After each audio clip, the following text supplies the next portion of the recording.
বাংলাদেশের ফরিদপুরের পঞ্চপল্লীতে দুই ভাইকে পিটিয়ে মারার প্রতিবাদে বিক্ষোভ করেন সাধারণ মানুষ। অবরোধ করেন ফরিদপুর খুলনা মহাসড়ক। পরে দুপুর 1:30টার দিকে পুলিশের হস্তক্ষেপে পরিস্থিতি নিয়ন্ত্রণে আসে।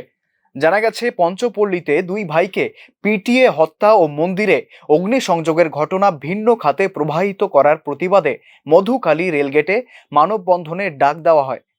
স্থানীয় সর্বসাধারণের ব্যানারে আয়োজিত এক কর্মসূচি পালনে সমবেত হন 5 শতাধিক জনতা।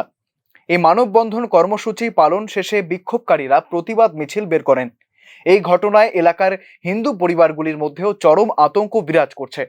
ফরিদপুরের পুলিশ সুপার মোহাম্মদ মোর্শেদ আলম বলেছেন, পঞ্চপল্লীর ঘটনার নিয়ে পুলিশ ইতিমধ্যেই আইনগত যথাযথ পদক্ষেপ নিয়েছে।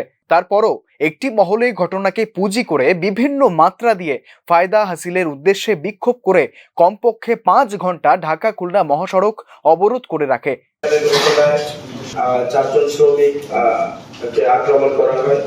আক্রমণের ফলে 2 জন শ্রমিক মারা যায় এবং 2 জন এখনো ক্রিটিক্যাল অবস্থায় চিকিৎসাধীন রয়েছে। সেই ঘটনায় আমরা আপনাদেরকে পূর্বে জানিয়েছি যে আমরা সেখানে 3টি মামলা রুজু করি। একটি হচ্ছে মার্ডার হত্যা মামলা, একটি পুলিশের কাজে বাধাদানের জন্য মামলা, আরেকটি হচ্ছে মন্দিরের অগ্নিকাণ্ডের জন্য মামলা।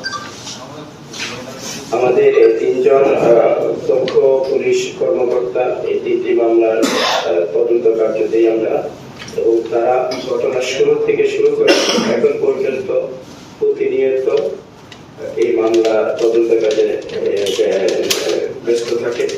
পরিস্থিতি উত্তপ্ত হলেও বাংলাদেশ সেনার তৎপরতায় আপাতত কোনো রকম অসন্তোষের পরিবেশ নেই।